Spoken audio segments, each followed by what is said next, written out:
Good morning, everybody. I haven't made a video in 10 days, so I thought I'd just do an update video, a short video before I go to work. I had de-winterized my camper following a YouTube video. It was very easy until it got to the point where I have a Tab 360. I had to come into the camper and turn the pump on and turn the faucets on to get all of the antifreeze, the pink winterization fluid out, and the faucets wouldn't work. I couldn't get the faucets to work. So I thought.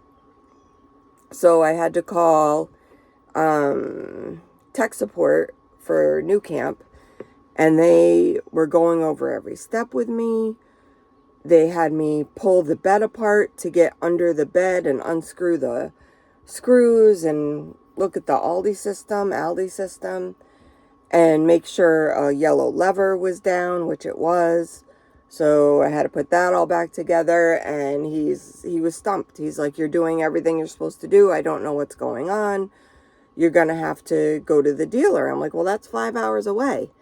And he's like, "Well, find a mobile technician and we will reimburse them." So I'm like, "Great. Do I take a week off of work, or not a week? Do I waste my weekend driving down to my dealer?" And I called the dealer and they said, no, they're not even open on weekends. So I'd had to take time off, and I'm like, well, I better call around for tech support. And then in the meantime, I was also asking on YouTube, what am I doing wrong, and showing videos.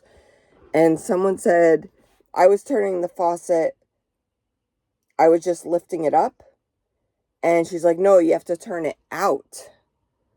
So I'm like, okay, I'll try. And I made a video, and during the video, I turned it out instead of up. And sure enough, the faucet came on. So I learned how to turn on my faucets last week. Got it de-winterized, took a shower. The shower in the Tab 360 is awesome. The water pressure was great. The the hot water was great. I did the hot water boost, I think it's called, on the Aldi system.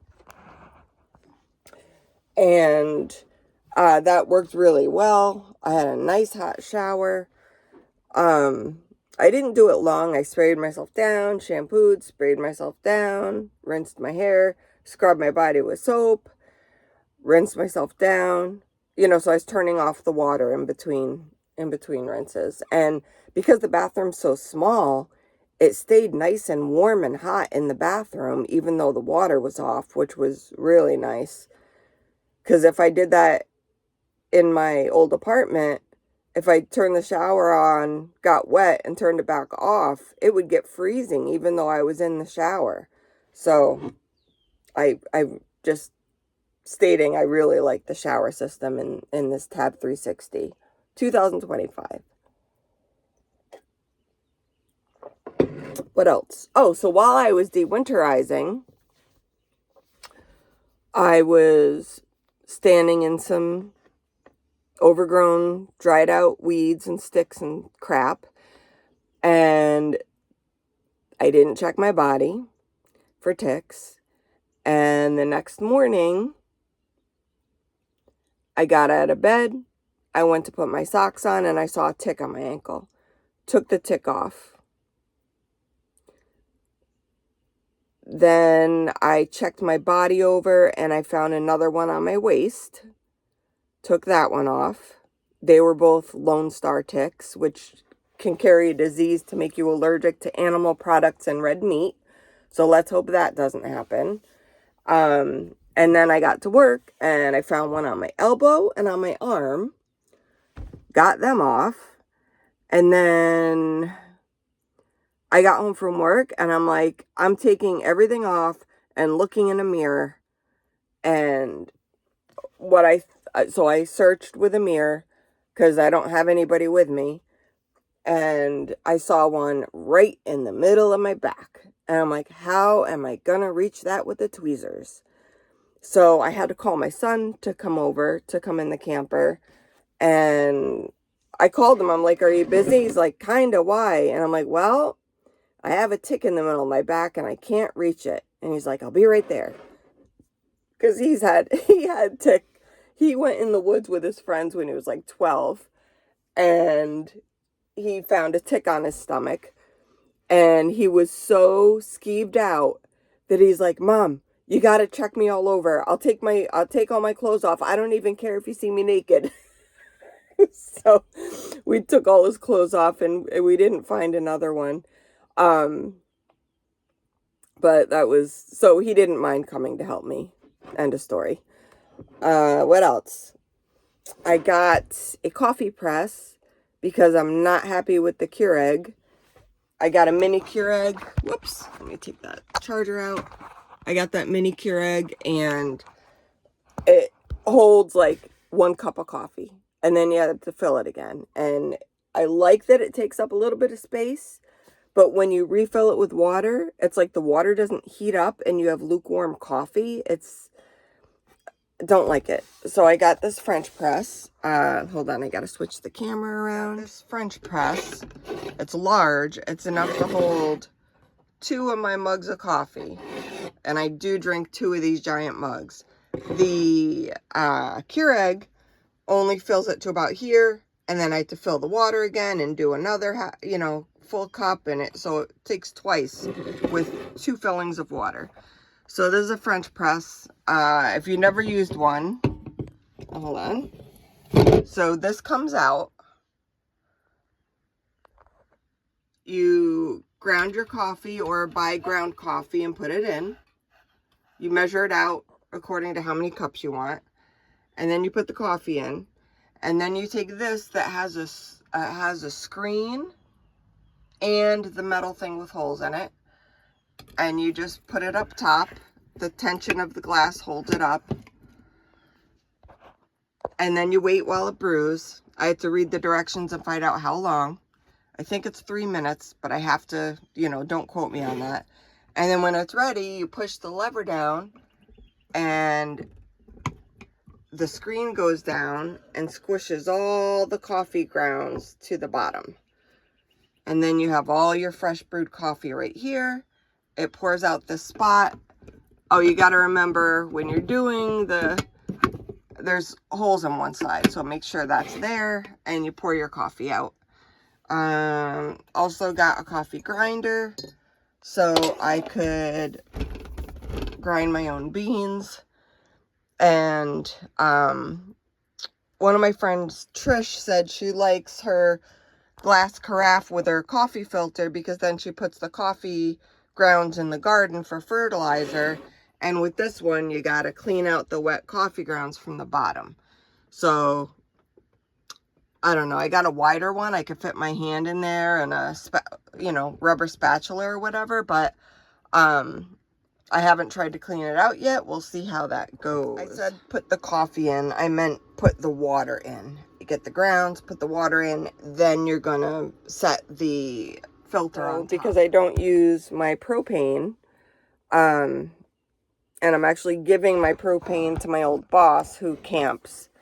I'm scared of propane. I don't want to use it. I don't even want it in the front of the trailer and where it goes.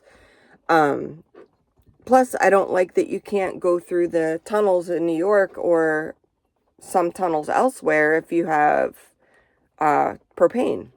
So it's a nuisance. You have to drive around tunnels and stuff. But I'll keep the hookups there in case down the road something happens and I need propane for heat. I could always hook another tank back up. What else? I found that if I have the ceiling fan blowing into the camper, I get dead bugs in my screen. So I learned how to remove the screen to clean that off because it's really gross. I only have 6 bugs up there right now from one night, and I don't like how it looks, so I need to get the screen out and clean it off.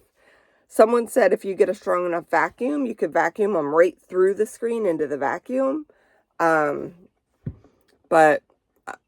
I I don't have a vacuum right now. I shake my rug out and sweep it and mop the floor with a washcloth and fluid, cleaning fluid. So I'm debating whether or not to get a handheld vac. The Shark Wand vac. Whack Von. The Shark. I forgot what I already said. Vac. Wand vac is highly recommended by a few people, so I might try that one out. And I work at Walmart, so I get a 10% discount, so that's cool. They're not that expensive. They're like, it ended in 8. I don't know if it was 58 or 48 or 38. Probably $58, I think. So I'll get $5.80 off. Nothing else to report. That's it. I don't have anything else to report. So I will post the video and show some pictures at the end of things that happened this week. All right, everybody have a great day. Bye. I woke up and found a tick on my ankle. Most likely from walking in the dead shrub things to get to the side of my camper to dewinterize it. So when I'd go to the hospital, but it's a $300 copay. When my son was in the hospital, or my son got a tick, I brought him to the emergency room, and they saturated a cotton ball with rubbing alcohol and then put it on the tick, taped it on for, I don't know, about a half hour, 45 minutes to smother and kill the tick. And then it came right out with tweezers. So I got cotton, gauze, that's all I have, rubbing alcohol, and tweezers. And I'm going to try to get it out. I have to turn the camera off though. I soaked the cotton ball. It's like cotton gauze. It's under the Band-Aid, and I taped it down. I'm going to hold the cotton ball down and watch to make sure he doesn't come out. Pardon my dry skin on my feet. So I'm going to leave this on for about 20 minutes and then I'll come back. It's like the alcohol killed him because he's not moving. So I think the alcohol did work and it did kill him.